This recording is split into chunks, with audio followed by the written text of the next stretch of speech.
Have you ever told a lie about something because it was just easier than telling the truth? Explaining the truth would have taken more time than you had, or more effort than you wanted to give, or it would have made you more uncomfortable than you wanted to be. Let me know in the comments, because today we're going to talk about how being part of a politically diverse Christian community can help us explain Jesus more honestly and more coherently to the people around us. My name is Rick. I'm part of the Center for Christian Civics, and this video is part of a mini-series we're doing on why political diversity is good for the church. If you want to see Christians think, speak, and act differently in the public square instead of just going along with easy extremism and partisan polarization, then like this video and subscribe to our channel. Jesus said that the entirety of the Old Testament is a description of who he would be, why he would come to us, and what he was coming to do. When we read the Old Testament that way, when we read it as a catalog of what Jesus cares about and what he's going to do about it, it changes the way we look at Jesus. And it changes the story that we're trying to tell about him. The Old Testament authors talked about every aspect of the public square: art, economics, agriculture, environmental protection, poverty relief, public health, international relations, criminal justice. The list goes on and on. But they also approached every problem in every one of those arenas from multiple angles. Let's just use poverty and food insecurity as an example. And in cultures that were heavily based on subsistence farming, poverty and food insecurity kind of went hand in hand. The Old Testament offers up a pretty wide range of ways to deal with food insecurity. In Egypt, Joseph, being led by prophetic dreams, instituted a tax and sales system where he had the state collect 20% of all of the grain that got grown, and then he warehoused it and sold it back in times of famine. When Israel was wandering in the desert, God's strategy for dealing with food insecurity was to give Israel quail and a daily crop of manna, and strict rules about how much each person was supposed to collect.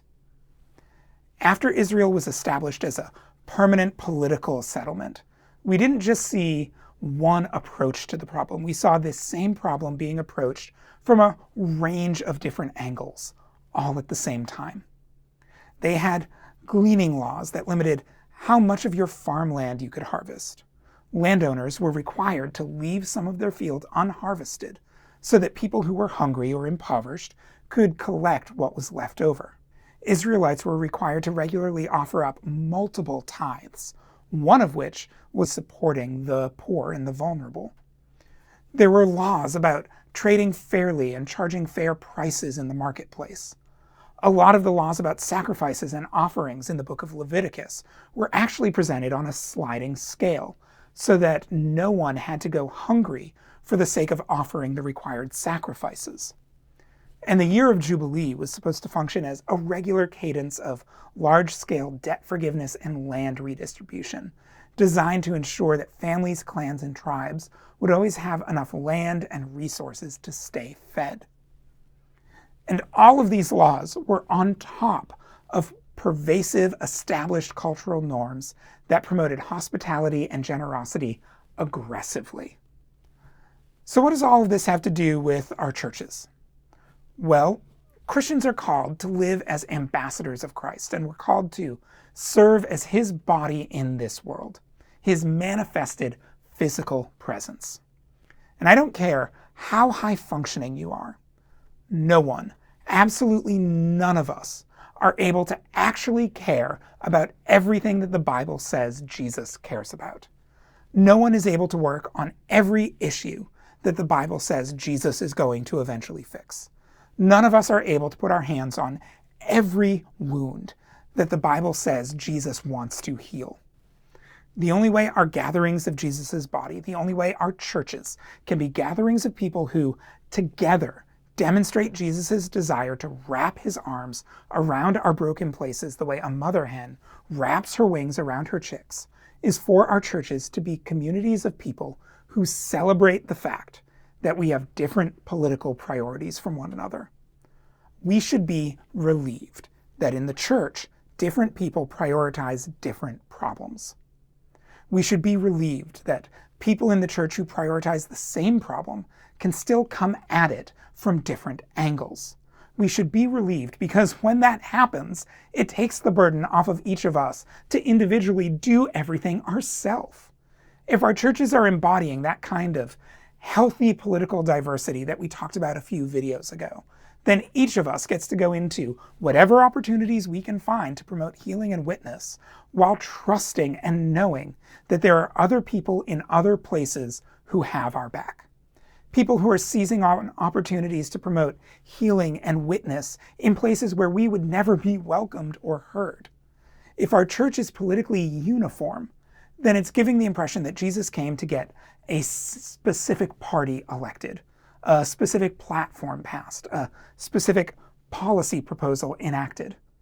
It makes it look like he only came to deal with one particular problem in one specific way, instead of healing and restoring and reconciling everything that's broken about humanity in every way that that brokenness gets felt. If our church is politically uniform, we are embodying a lie about Jesus, telling the people around us that he's smaller and more parochial and less capable and less relevant and less sympathetic to the suffering of fewer people than he actually is. And that is just not a lie I think any of us actually want to be telling. It's not a lie that any of us want to be on the hook for. Thank you for watching this. Down in the description, there's a link to a transcript of this video, and remember to let me know in the comments if there's ever been a time you've thought it would be easier to tell a lie than put in the work to tell the truth. And if you're subscribed to our newsletter, you're about to get an email soon with additional material and action items related to this video, including some prayer points that can help you work this idea into your church, into your small group, or just into your own personal devotional life. If you're not subscribed to our newsletter, you should do that. We send out some really useful stuff. If you've made it to the end of this video, then you're definitely going to like our newsletter. And lastly, the Center for Christian Civics is a small nonprofit, entirely supported by individual donors.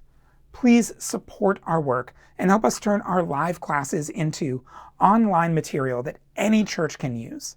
You can help us do that by making a donation at christiancivics.org today. We're hoping to raise an additional $5,000 to get our first set of new material produced. And we'd love for you to be a part of this small community that's helping the church think, speak, and act differently in the public square. Thanks for watching, and we'll be back next week.